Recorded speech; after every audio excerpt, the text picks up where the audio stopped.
Good morning, students.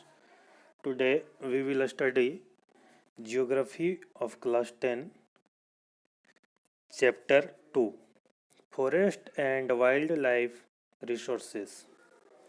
Means one एवं वन्यजीव संसाधन. As we see around us that lots of trees and insects, animals around us, means there are various types of flora and fauna we see around us. Means also we can say that there is vast diversity in flora and fauna. First we will know about flora. What is flora? Flora is all the plant life present in particular region or time, generally the naturally occurring indigenous native plants. यहाँ हम लोग अपने आसपास विभिन्न तरह के वनस्पतियों को देखते हैं और फ्लोरा वनस्पतियों की जो विभिन्न प्रजातियां हैं किसी खास क्षेत्र में एक किसी खास समय में जो नेचुरली ओक्योर्ड होते हैं उन्हें ही हम फ्लोरा कहते हैं. जबकि fauna represents all the animal species found in a particular region at a particular time. These are also naturally occurring animal species of the particular area. fauna का तात्पर्य प्राणी जात से है. हम लोग विभिन्न प्रजातियों की जीव जंतुएं अपने आसपास किसी खास क्षेत्र में देखते हैं. वो जो विविधता है, विविध प्रकार के जो जीव जंतु हमारे आसपास मिलते हैं देखने को, उन्हें ही हम फौना कहते हैं. तो अभी हमने जाना कि फ्लोरा का तात्पर्य वनस्पति जात से है जबकि फौना का तात्पर्य प्राणी जात से है. और इसमें जो विविधता इन दोनों में जो vast diversity, flora and fauna have vast diversity, so we can say also that these are the examples of biodiversity.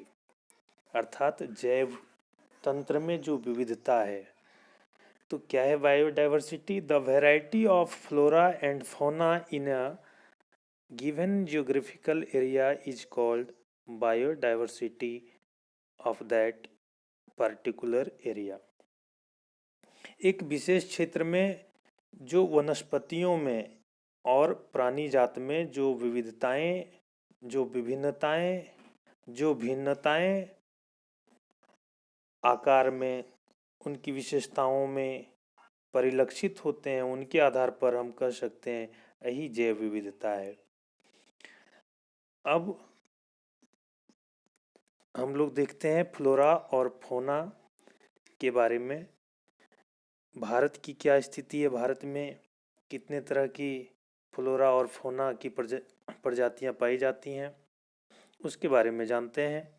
India is one of the world's richest country in terms of its vast area of biological diversity and has nearly about 8% of the total number of species in the world, estimated to be 1.6 million. पूरे विश्व में जितनी flora और fauna की विविधताएं पूरे विश्व में पाई जाती हैं उसका 8% सिर्फ हमारे भारत में पाया जाता है, जिससे स्पष्ट होता है कि भारत फ्लोरा और फौना के क्षेत्र में एक समृद्ध विविधता से युक्त देश है। फौना के बारे में देखते हैं। Fauna more than 81,000 species. हमारे देश में 81,000 फौना की प्रजातियां हैं, अर्थात जीव जंतुओं की प्रजातियां यहाँ पर हैं। वहीं फ्लोरा वनस्पति जात की प्रजातियों की संख्या देखें, मोर देन 47,000 स्पीसीज। ये हमारे देश की स्थिति है, ये हमारे देश की विविधता है। इंडिजेनस फ्लोरिंग प्लांट्स में अबाउट 15,000 स्पीसीज। ये हमारे देश में जो इंडिजेनस फ्लोरिंग प्लांट्स हैं वो उनकी संख्या 15,000 है। इंडेंजर्ड वाइल्ड फ्लोरा, अभी हम आगे जिक्र करेंगे इंडेंजर्ड के बारे में, इंडेंजर्ड फ्लोरा और फौना के बारे में जिक्र करेंगे।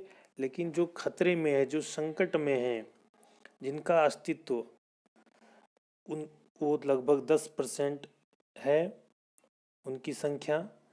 और वैसे स्तनधारी मैमल्स जो इंडेंजर्ड हैं, खतरे में हैं, जो धीरे धीरे जिनकी संख्या कम होती जा रही है, जिनके घूमने फिरने का क्षेत्र, रहने का क्षेत्र सिमट रहा है, जिनके लिए भोजन संबंधी आवश्यकताओं को पूरा करना असंभव प्रतीत हो रहा है, ऐसे स्तनधारियों की संख्या 20% है हमारे भारत में। ये पूरे विश्व की स्थिति में 10% वाइल्ड फ्लोरा इंडेंजर्ड जोन में है, जबकि मैमल्स 20% हैं जो इंडेंजर्ड जोन के अंतर्गत शामिल हैं। जबकि नेचुरल बैलेंस के लिए, प्राकृतिक संतुलन के लिए सभी जीवों का एग्जिस्टेंस, अस्तित्व इस पृथ्वी पर होना आवश्यक है। अब हम लोग देखते हैं list of critically endangered species.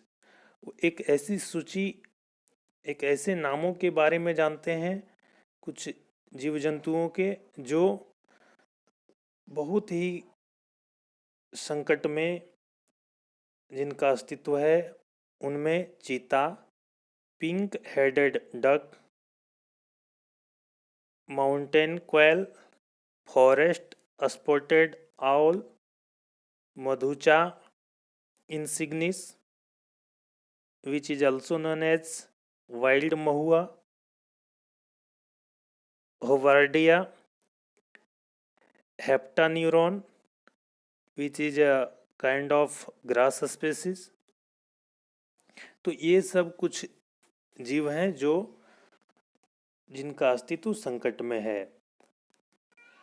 Number of endangered species 79 species of mammals, 44 of birds, 15 of reptiles and 3 of amphibians, 1500 plant species are considered endangered। ये हम जीवों के लिए, हम मानवों के लिए इस तरह का असंतुलन, इनबैलेंस खतरे की घंटी है कि आज धीरे धीरे विभिन्न जीवों का अस्तित्व इस धरती से समाप्त होता जा रहा है, विलुप्त होता जा रहा है। वो रेड जोन के अंतर्गत आते जा रहे हैं। तो उसमें 79 स्पीसीज ऑफ मैमल्स हैं, 44 ऑफ बर्ड्स हैं, 15 ऑफ रेप्टाइल्स हैं, 3 ऑफ एम्फीबियंस हैं, 1500 प्लांट स्पीसीज हैं जो इंडेंजर्ड जोन में है, गंभीर खतरे में हैं। Now we see about classification based on the international union for conservation of nature and natural resources, IUCN। एक वैश्विक स्तर की संस्था है IUCN, international union for conservation of nature and natural resources, जो दुनिया भर में जो नेचुरल संसाधन है, प्राकृतिक संसाधन है, या फ्लोरा फोना की जो स्पीसीज हैं उन पर नज़र रखती हैं। उस संस्था ने कुछ आंकड़े दिए हैं, कुछ वर्गीकरण किया है यहाँ स्पीसीज के बारे में। तो उसके बारे में आइए हम लोग जानते हैं। नॉर्मल स्पीसीज, सामान्य प्रजातियां। If the population level of a species is within the normal range for their survival, it is called a normal species, such as cattle, swine, shal, rodents, etc. कुछ ऐसी प्रजातियां हैं जो किसी खतरे में नहीं है, जिनकी संख्या सामान्य है, उन पर कोई खतरा नहीं है, कोई प्रतिकूल असर अभी निकट भविष्य में नहीं नज़र आ रहा है, जिनकी उपस्थिति हमारे आसपास उपलब्ध है। तो वैसे प्रजातियों को नॉर्मल स्पीसीज के अंतर्गत IUCN ने रखा है। इंडेंजर्ड स्पीसीज के बारे में जानते हैं। Species which are in extinction are called endangered species, such as black buck, crocodiles, Indian rhino, Indian wild ass, lion-tailed macaque, Shanghai brow antlered deer in Manipur. ये संकटग्रस्त इंडेंजर्ड स्पीसीज हैं, संकटापन्न प्रजातियां हैं, जिनका अस्तित्व गंभीर खतरे में है, जिनकी उपलब्धता आज बिल्कुल न के बराबर है। ये आपके इंडेंजर्ड स्पीसीज हैं, जिसका उदाहरण अभी हमने दिया। अब हम लोग देखते हैं वल्नरेबल स्पीसीज के बारे में। क्या है? ये ऐसी प्रजातियां हैं जो विलुप्त प्राय या कमज़ोर पड़ रही हैं। निरंतर इनकी संख्याओं में ह्रास हो रहा है, इनका पतन हो रहा है। उसके बारे में आइए हम जानते हैं कि उनमें कौन कौन से पशु पक्षी शामिल हैं। If the population of a species has declined to such a level that it is likely to become endangered, यानी ये संकटग्रस्त होने के कगार पर पहुंच चुके हैं। It is called vulnerable species such as blue sheep, Asiatic elephant, Gangetic dolphin also included in vulnerable species। इसमें वैसी प्रजातियां हैं जो विलुप्त प्राय होने के कगार पर पहुंच रही हैं, इनका भी अस्तित्व खतरे में है। ये वल्नरेबल स्पीसीज के अंतर्गत आते हैं। रेयर स्पीसीज अर्थात दुर्लभ प्रजातियां, जो किसी खास क्षेत्रों में कहीं कहीं किसी खास समय में दिख जाते हैं, वैसी प्रजातियां हैं rare species. If the population of a species so small that it can become vulnerable or endangered, it is called a rare species, such as Himalayan brown bear, wild Asiatic buffalo, desert fawn, hornbill, etc. ये rare species हैं जो बहुत कम मात्रा में बचे हैं, कभी कभार लोगों को दिख जाते हैं। ये वे प्रजातियां हैं। अब हम लोग देखते हैं एंडेमिक स्पीसीज के बारे में, स्थानिक प्रजातियों के बारे में, जो किसी पर्टिकुलर एरिया में, पर्टिकुलर ज्योग्राफिकल क्षेत्र में, एक विशेष भौगोलिक क्षेत्र में ही पाए जाते हैं, जिनकी उपस्थिति संपूर्ण पृथ्वी में नहीं है, या आप कह सकते हैं कि किसी खास राज्य में हो सकता है, पूरे देश भर में नहीं हो सकता। तो उस तरह की स्पीसीज को हम एंडेमिक स्पीसीज की कैटेगरी में रखते हैं। इसके बारे में जानते हैं। यह species which found only in a particular geographical area is called an endemic species, such as Andaman teal, Nicobar pigeon, Andaman wild pig, mithun in Arunachal Pradesh. These are the examples of endemic species which is which are found in any particular region or particular geographical area. Next point, extinct species. A species which no longer exist is called an extinct species. Yeah, a species may be extinct from a local area or region or the country or the continent or the entire earth, such as Asiatic cheetah, pink head duck, etc.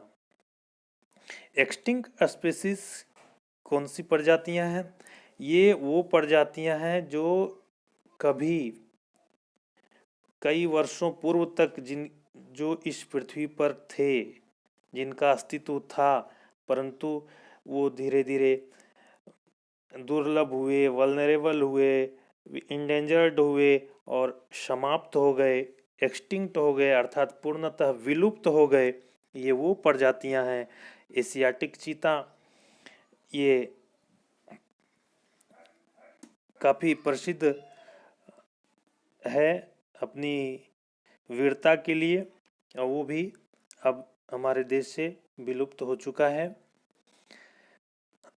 तो अभी हम लोगों ने देखा कि जीव जंतुओं का जो संसार है, फ्लोरा और फौना का जो वर्ल्ड है, उसके बारे में जाना, और वो किस कगार पर है, किन की उपलब्धता कितनी मात्रा में है, कौन से जीव जंतुओं का अस्तित्व संकट में है, उसके बारे में अभी हमने जाना, उनके कैटेगरी के बारे में जाना। अब आगे हम लोग देखेंगे उसके क्या कारण है कि उनकी संख्या में निरंतर गिरावट आ रही है। तो फॉरेस्ट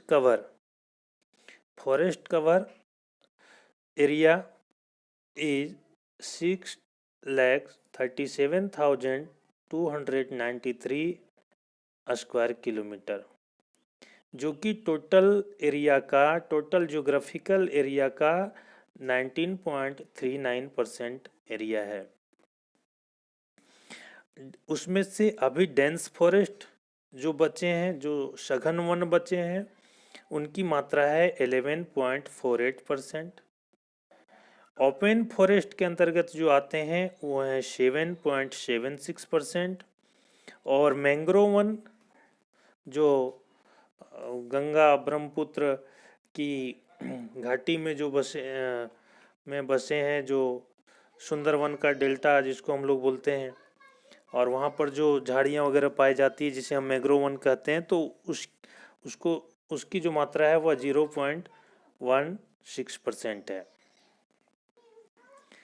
अब हम लोग देखते हैं causes of depletion of flora and fauna. ये जो क्षरण हो रहा है, ये जो ह्रास हो रहा है, उनकी संख्या में निरंतर जो गिरावट देखने को मिल रही है, उसके पीछे जो कारण हैं, what are the reason behind the depletion of flora and fauna, we will see their causes here. Now, first, agricultural expansion.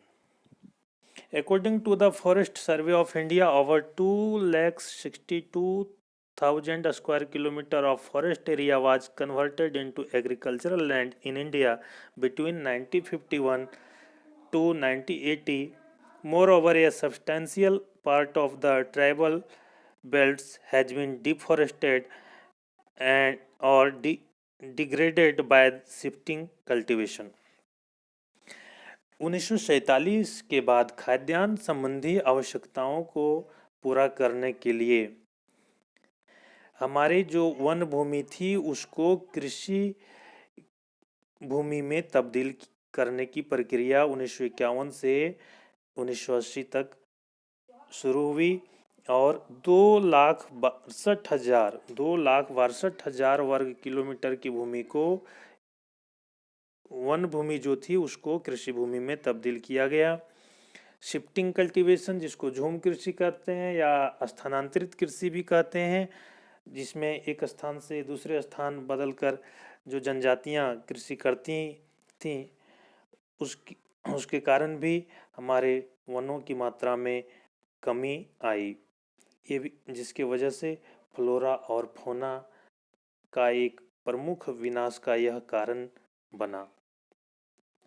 Enrichment plantation. Enrichment plantation was done to promote a few favored species in many parts of India. This practice involves plantation of single commercially valuable species. This leads to elimination of other species. Enrichment plantation में क्या हुआ कि हमने स्वतंत्रता के बाद कुछ खास तरह के, कुछ विशेष प्रकार की प्रजातियों वाले पेड़ पौधों को विकसित करने पर जोर दिया, जो व्यापारिक दृष्टिकोण से महत्वपूर्ण थे, मूल्यवान थे। अब इसमें क्या हुआ कि अन्य जो प्रजातियां थीं उनका विकास इस दौर में, इस युग में नहीं हो पाया। ये फैक्टर बना कि कुछ प्रजातियों का तो विकास हुआ कुछ दशकों में, और कुछ प्रजातियां विकास की दौड़ से पीछे रह गईं, अर्थात वे विनाश यानी विलुप्ति के कगार पर पहुंच गए। कुछ ऐसे फ्लोरा और फौना थे। वनों में कमी हुई तो जो आवास क्षेत्र था उन प्रजातियों का, जीव जंतुओं का, वो भी सिमटता चला गया, वो भी उनके विलुप्ति का एक प्रमुख कारण बना। डेवलपमेंट प्रोजेक्ट, अगला जो बड़ा प्रमुख कारक है वह है विकास संबंधी परियोजनाएं। Large scale development projects have also contributed significantly to the loss of forest. Over 5,000 square kilometers of forest was cleared for river valley project since 1951. आज़ादी के बाद विकास संबंधी कार्यक्रमों को मूर्त रूप दिया गया और इसमें बहुत सारी नदी घाटी परियोजनाएं विकसित की गई। बहुउद्देशीय प्रकृति वाले परियोजनाएं भी चलाई गईं, जिसके अंतर्गत 5,000 स्क्वायर किलोमीटर वन क्षेत्र को साफ कर दिया गया, काटा गया और वहां से सिंचाई की सुविधा हेतु या पेयजल आपूर्ति के लिए या विद्युत उत्पादन के लिए इसका उपयोग इन रिवर वैली प्रोजेक्ट्स का किया गया। डैम बनाए गए वन क्षेत्र को काट करके 1951 के बाद। तो ये जो डेवलपमेंट प्रोजेक्ट थे ये भी एक फैक्टर बने फ्लोरा और फौना के विनाश के, डिप्लेशन के। Mining has also caused large-scale depletion of flora and fauna in many areas. For example, the ongoing dolomite mining is seriously threatening the Buxa Tiger Reserve in West Bengal. खनन पठारी क्षेत्रों में, जंगली क्षेत्रों में खनिजों की पर्याप्त उपलब्धता के कारण वनों का कटाव किया गया। उदाहरण स्वरूप पश्चिम बंगाल का बक्सा टाइगर रिजर्व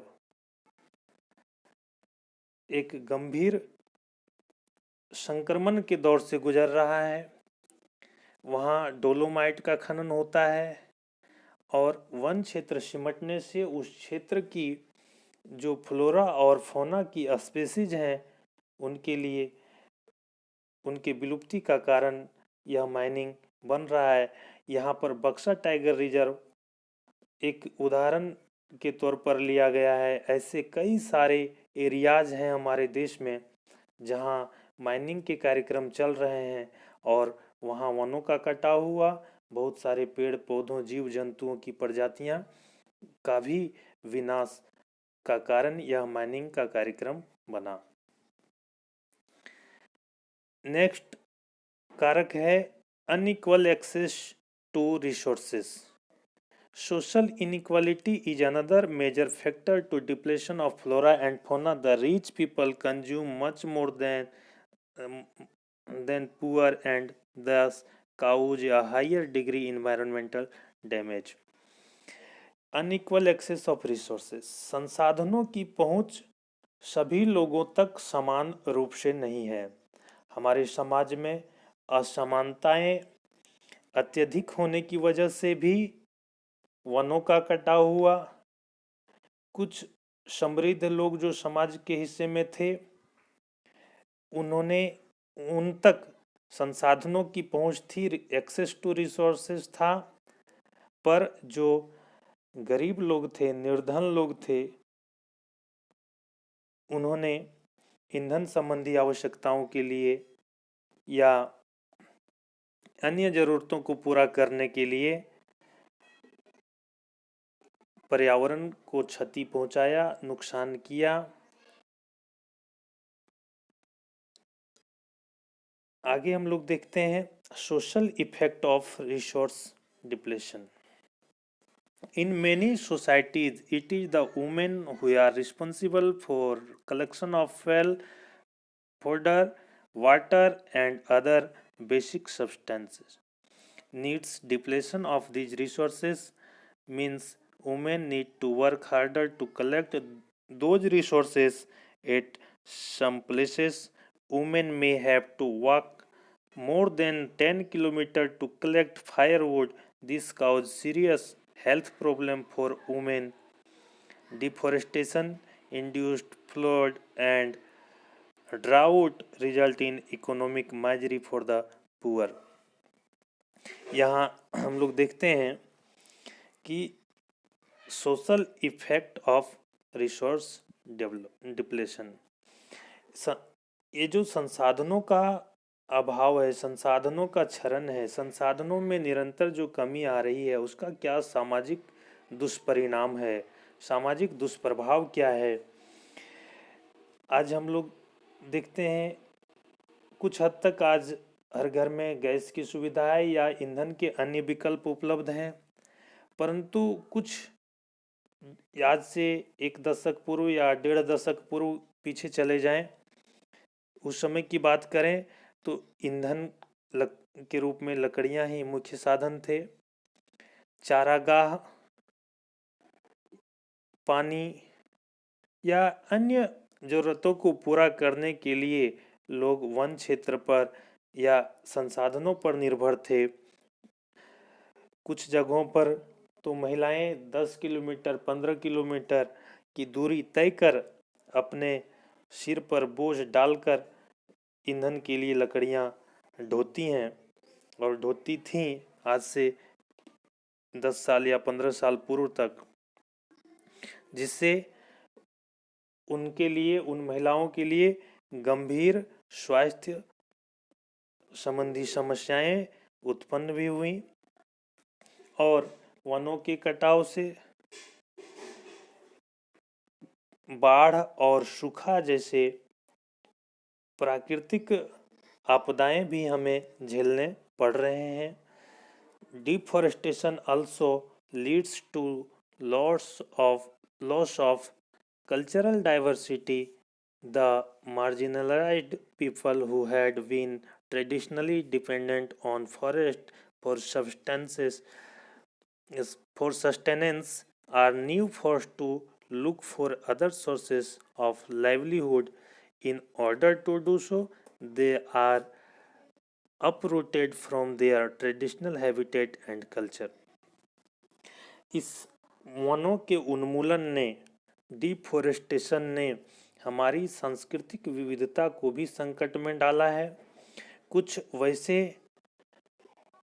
सीमांत गरीब लोग जो पारंपरिक तौर पर वन संसाधन पर ही निर्भर थे, जिनका जनजीवन उन्हीं पर वन संबंधी वनों पर ही आश्रित था, दैनिक जीवन की जो भी ज़रूरतें होती हैं वो वहीं से प्राप्त करते थे, वैसे लोगों के लिए आजीविका चलाना काफ़ी मुश्किल हो गया है और उनका जो पारंपरिक जीवन पद्धति है, उनका जो पारंपरिक निवास है, उनकी जो परंपरागत संस्कृति है, वो आज खतरे में है।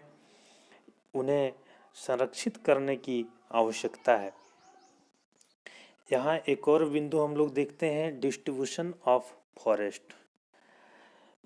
जंगलों के संरक्षण के लिए, फ्लोरा और फौना के संरक्षण के लिए, वनस्पति जात और प्राणी जात की विविधता को इस पृथ्वी पर संरक्षित रखने के लिए पूरी दुनिया भर में वनों को कुछ भागों में बांटकर, कुछ श्रेणियों में विभाजित कर उसको संरक्षित करने की, उसको संवर्धित करने की और वनोन्मूलन से बचाने की प्रक्रियाएं संचालित की हैं। उसके अंतर्गत यहाँ कुछ कैटेगरी के बारे में हम लोग जानते हैं। यहाँ सर्वप्रथम reserved forest.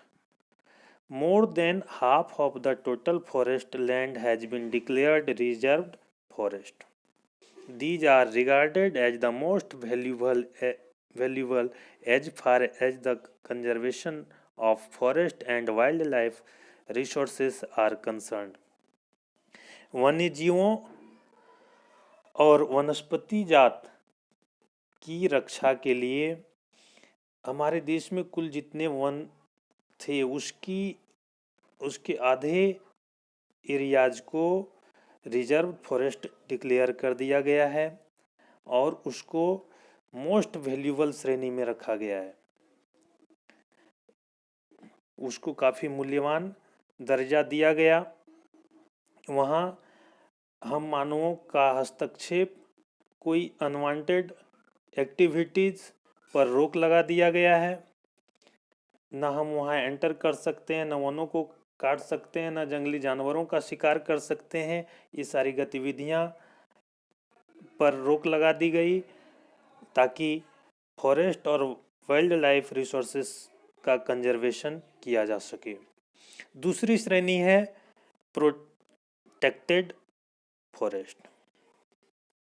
Almost 1/3 of the total forest area is protected forest as declared by the Forest Department. These forest land are protected from any further depletion.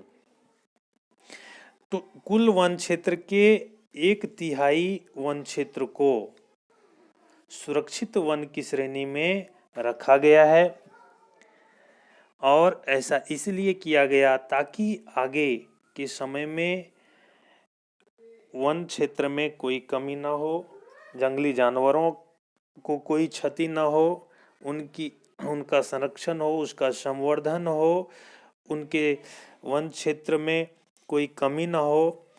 इस वजह से दूसरा जो वर्गीकरण है प्रोटेक्टेड फॉरेस्ट का, ये हमारे सरकार की दूरगामी रणनीति है। आगे एक और वर्गीकरण है अनक्लास्ड फॉरेस्ट, अर्थात वर्गीकृत one. These are other forest and wasteland belonging to both government and private individuals and communities. इस वर्गीकृत वन के अंतर्गत जो वेस्टलैंड थे, जो बंजर भूमि हैं, उन पर सरकार के द्वारा, किसी निजी कंपनियों के द्वारा, निजी समूहों के द्वारा, एनजीओज के द्वारा, किसी के द्वारा व्यक्तिगत रूप से भी या सामूहिक रूप से भी लोगों के प्रयास से फॉरेस्टेशन का काम हो रहा है, वन लगाने का काम हो रहा है ताकि हमारी पृथ्वी की हरियाली बरकरार रहे। यहाँ जो फ्लोरा और फौना की स्पीसीज हैं वो कंटिन्यू बनी रहे, उनका संरक्षण होता रहे, उनका कंजर्वेशन हो, उनका संवर्धन हो और प्राकृतिक संतुलन भी ना बिगड़े। तो इस दृष्टिकोण से एक हम लोग कह सकते हैं कि आने वाली पीढ़ी को एक अच्छा पर्यावरण मिले, एक अच्छा वातावरण मिले, एक अच्छी डाइवर्सिटी के मध्य रहने का सौभाग्य प्राप्त हो। हमारा कर्तव्य है कि हम सभी वन और वन्य जीवों की रक्षा के लिए कदम उठाएं, प्रयास करें, अच्छी सोच रखें, तभी हमारे ये प्रयास सार्थक होंगे। तो ये चैप्टर इस दृष्टिकोण से काफ़ी महत्वपूर्ण है। Thank you for today.